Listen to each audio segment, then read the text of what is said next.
Bienvenue à toutes et à tous dans le podcast Start. Ici, on parle santé, discipline et choix de vie qui déterminent la personne que vous serez dans 10, 20 ou 30 ans. Dans un monde où tout est axé sur la facilité et le confort, rester en bonne santé est devenu un choix conscient. Est-ce que perdre du poids, c'est compliqué? Eh bien, la réponse est non.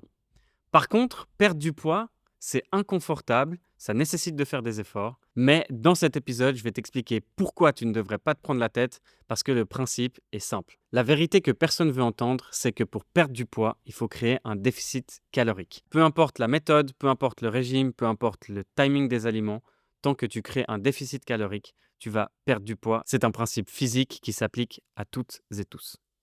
Bien entendu, petit disclaimer, il y a des maladies hormonales, notamment sur la thyroïde, etc., qui peuvent compliquer le processus, mais je n'en parlerai pas dans cet épisode. Du coup, la première question à se poser, c'est qu'est-ce qu'un déficit calorique et comment le créer?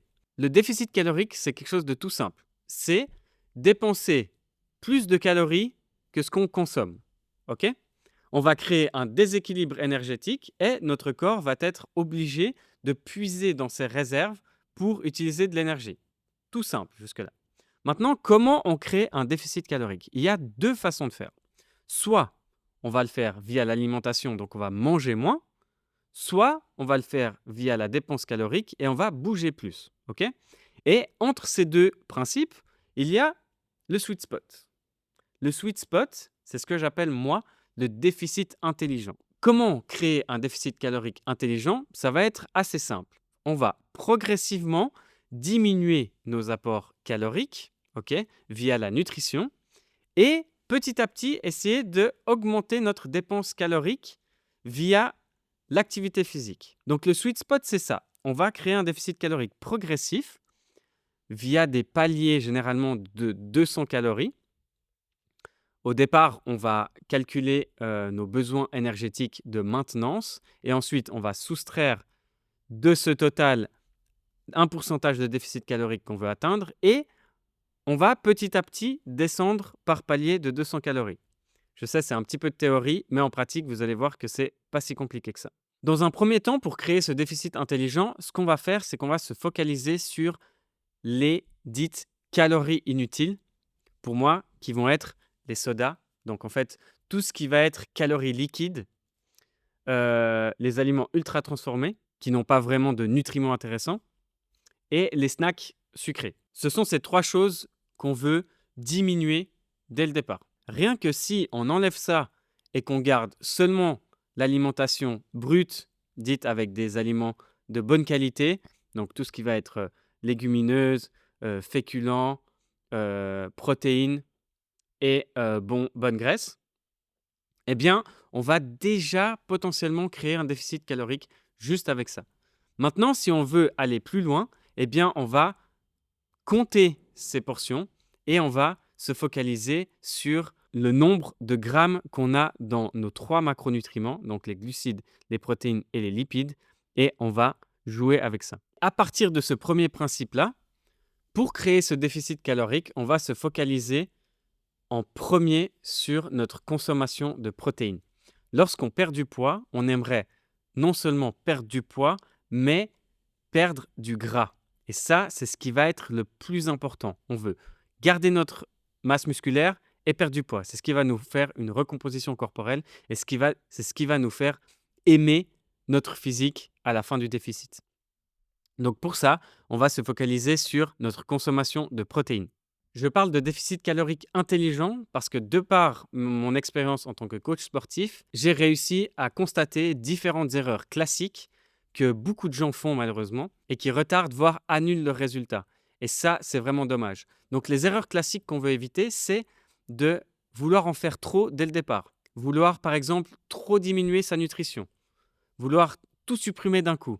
Parce que ça va faire que on va cumuler de la frustration, on va avoir la dalle et ça, tôt ou tard, ça va nous faire craquer et le craquage va nous mener à l'abandon. De même que vouloir en faire trop au niveau de la dépense calorique liée au sport, on va cramer son système nerveux à en faire trop de musculation, trop de cardio, etc. On va se fatiguer, on va compenser sur la nutrition et là aussi, ça va nous mener à peu de résultats, voire à l'abandon. La troisième erreur classique que j'ai pu remarquer aussi, c'est vouloir copier le régime de son influenceur préféré d'Instagram et prendre les mêmes macros et le même total calorique. Sachez que tout le monde est différent, tout le monde a son poids et sa taille et son facteur d'activité. Et du coup, notre dépense calorique n'est pas générale, mais elle est individuelle. Donc, vouloir copier le régime de quelqu'un d'autre pourrait nous amener des résultats, mais dans la grande majorité des cas, ne va pas être adapté à nous. Donc, il faut éviter de faire cette erreur-là. Il faut toujours garder en tête que le meilleur déficit calorique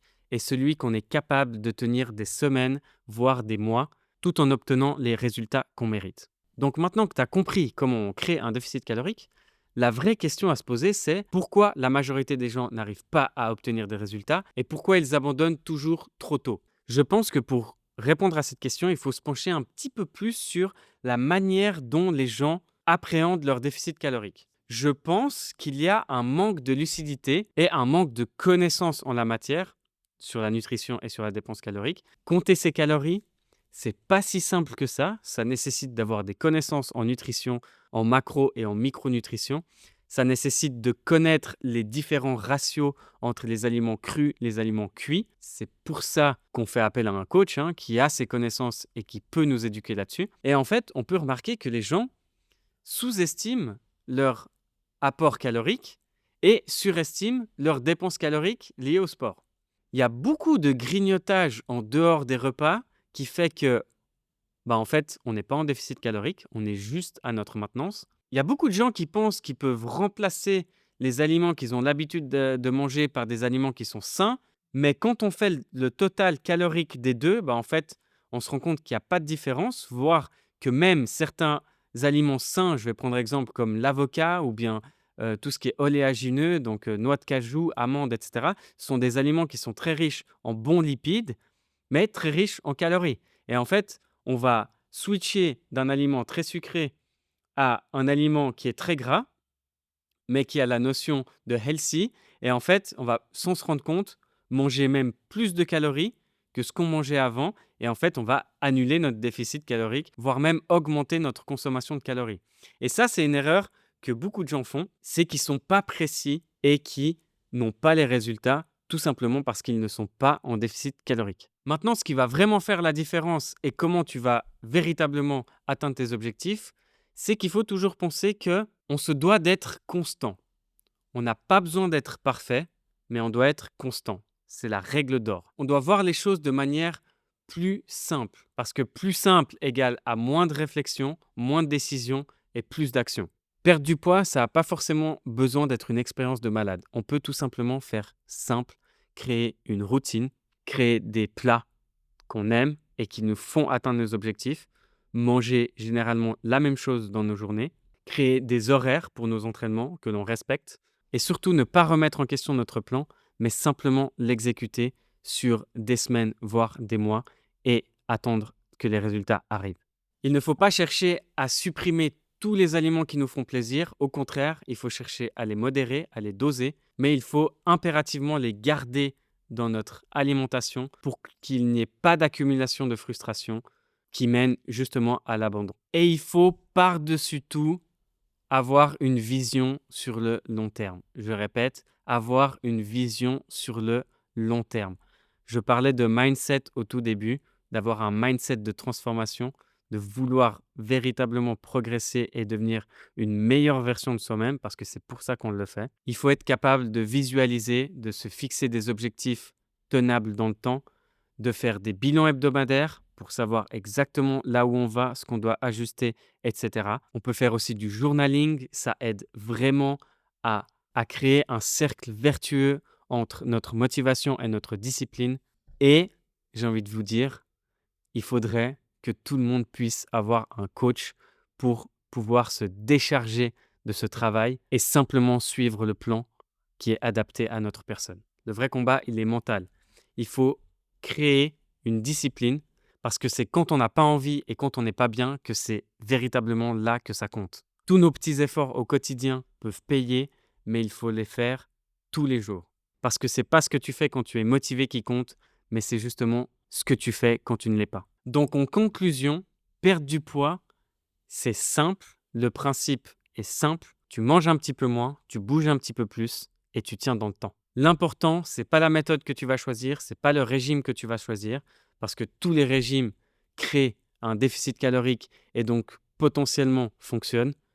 Mais ce qui va compter vraiment, c'est comment tu vas l'appliquer à toi, comment tu vas l'individualiser et surtout comment tu vas réussir à créer une discipline autour de cela. Voilà, c'était tout pour cet épisode. J'espère que cet épisode t'a plu. N'hésite pas à le partager avec ta famille, tes amis et avec les gens qui en auraient besoin. N'hésite pas à t'abonner. Je te remercie d'avance et je te dis à bientôt. Merci d'avoir écouté cet épisode du podcast Start. Si ça vous a plu, n'hésitez pas à le partager avec vos amis et vous abonner à la chaîne. Et pour me retrouver, rendez-vous sur Instagram ou sur mon site internet startcoaching.ch. À très bientôt, prenez soin de vous.